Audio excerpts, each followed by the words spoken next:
హైదరాబాద్ లో జరుగుతున్న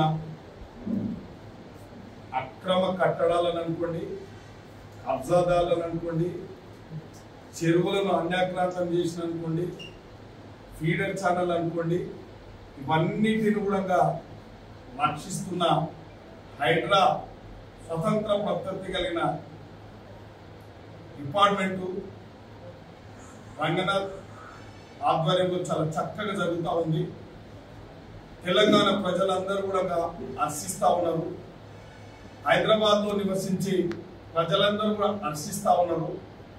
ఇవాళ అక్రమ నిర్మాణాలు కట్టడం, ప్రభుత్వ స్థలాలను ఆక్రమించుకోవడం, ఇవాళ హైదరాబాద్ చుట్టూ హైదరాబాద్ లో ఉన్న చెరువులను, కుంటలను అక్రమంగా నిర్మాణాలు చేపట్టడం, ఫీడర్ ఛానళ్లను కబ్జాలు పెట్టడం, ఇవన్నిటి కూడా కొట్టడం ద్వారా, ఇలా కూలగొట్టడం ద్వారా ప్రజలందరూ హర్షిస్తూ ఉన్నారు. మంచి నిర్ణయం తీసుకున్నారు. రాష్ట్ర ముఖ్యమంత్రి వర్యులు ఎవరు ధైర్యం చేయలే, ఏ ప్రభుత్వం ధైర్యం చేయలే, ఏ పాలకులు ధైర్యం చేయలేదు. హైదరాబాద్ లో అక్రమ నిర్మాణాలకు స్వస్తి పలికే విధంగా ఇవాళ భయపడతా ఉన్నారంటే ప్రజలందరూ కూడా హర్షిస్తా ఉన్నారు. కాబట్టి మరి హైడ్రా చాలా చక్కగా ఇలా అక్రమాలను తొలగిస్తూ ఉంది. తప్పకుండా రేపు ప్రభుత్వ ఆస్తులు అనుకోండి, ప్రజల ఆస్తులు అనుకోండి రక్షిస్తూ ఉంది. కాబట్టి ఇలా మేము కూడా కోరుతా ఉన్నాం. షాద్నగర్ నియోజకవర్గంలో కూడా ఎన్నో అక్రమాలకు గురైనవి. ఫీడర్ ఛానల్ ధ్వంసం చేసిరు, చెరువుల కుంటలకు ఎంక్రోచ్మెంట్ అయిపోయింది, ఎన్నో చెరువుల కుంటలు కూడా కబ్జాలు పెట్టిరు. ఇలా ఫీడర్ ఛానల్ అన్నింటిని కూడా రియల్ ఎస్టేట్ దారులు కూడా అక్రమంగా వాటిని పూర్తి చేసిరు. ఉదాహరణకు గతంలో ఇవాళ స్వాతంత్రం రాకముందు అనుకోండి, నిజాం పాలన అనుకోండి, ఒక పిరంగి కాల్వ మా ఎక్స్ఎమ్మెల్యే గారు బక్క నరసింహ గారు కూడా చెప్తా ఉంది. దీని మీద ఎంతో ఆవేదన చెప్తా ఉంది. ఇవాళ వికారాబాద్ కాడ మొదలైన పిరంగి కాల్వ, సందనేలి ఇవన్నీ ద్వారా వచ్చి నందుల కత్వ మన నియోజకవర్గంలో రెడ్డిపాలెం దగ్గర ఒక పెద్ద నందుల కత్వ అనేది అక్కడ డిస్ట్రిబ్యూషన్.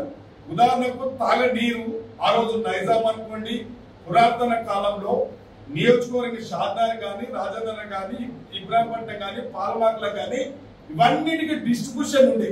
కానీ ఇవన్నీ ధ్వంసం చేసిరు. ఇవాళ కొందరు అక్రమదారులు అనుకోండి, కబ్జాదారులు అనుకోండి, ఇవాళ ధ్వంసం చేసిరు. కాబట్టి విధ్వంసం చేసిరు. ఈ యొక్క చెరువులన్నింటిని కూడా ధ్వంసం చేసిరు. కాబట్టి వాటిని పునరుద్ధరించాల్సిన బాధ్యత ప్రభుత్వం మీద ఉంది. కాబట్టి స్వతంత్ర ప్రతిపత్తి కలిగిన హైడ్రా సంస్థను ఏర్పాటు చేయడం చాలా బాగుంది. కాబట్టి మా నియోజకవర్గాన్ని కూడా విస్తరిస్తే, ఇది జిల్లా హెడ్క్వార్టర్లకు విస్తరిస్తే, అదే విధంగా మండల హెడ్క్వార్టర్లకు కూడా విస్తరిస్తే, ఈ సంస్థను పూరా తెలంగాణ మొత్తం విస్తరిస్తే బాగుంటుంది. కాబట్టి ప్రజలందరూ హర్షిస్తారు. ప్రభుత్వ ఆస్తులను కాపాడినట్టు రేపు భావితరాలకు, మన భావితరాలకు బాగుంటుంది. ఈ నైతిక సంపదను అంతా కూడా ధ్వంసం చేస్తే బాగలేదు. కాబట్టి తప్పకుండా ఈ కుంటలను, చెరువులను కాపాడాలి. అక్రమానికి గురి కాకుండా ఈ పిరంగి కాలువను కూడా కాపాడాలి. ఈ పిరంగి కాలువ లాగా ఎన్నో ఫీడర్ ఛానల్ ఉన్నాయి మన నియోజకవర్గంలో కూడా. ఉదాహరణకు మన నియోజకవర్గంలో బొప్పిలి చెరువు ఉంది. బొప్పిలి చెరువు అలిగెళ్ళినప్పుడు సర్ప్లస్ వాటర్ పెద్ద ఫీడర్ ఛానల్ ద్వారా అక్కమ్మ చెరువుకు, అంచుకుంట చెరువుకు పోతుంది. ఇవాళ ఒక రియాల్టర్ పాలకులు చేసిన పొరపాటు, రియాల్టర్ చేసిన పొరపాటు, డిపార్ట్మెంట్ చేసిందా, ఇరిగేషన్ డిపార్ట్మెంట్ చేసిందా తెలియదు. కానీ ఆ కాలువనంతా కబ్జా చేసి అక్కడ వెంచరేసి ఈ రెండు చెరువులకు సర్ప్లస్ వాటర్ వర్షం కురిసినప్పుడు వర్షపు నీరు పోకుండా చేసిరు, అడ్డుకున్నారు. కాబట్టి ఇటువంటివి కొత్త కోలలు ఉన్నాయి నియోజకవర్గంలో కూడా.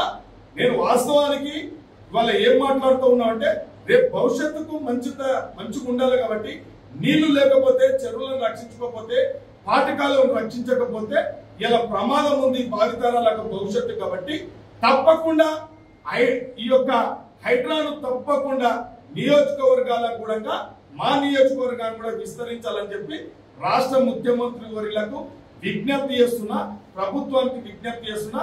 తప్పకుండా హైడ్రా చేసే పని చాలా బాగుంది.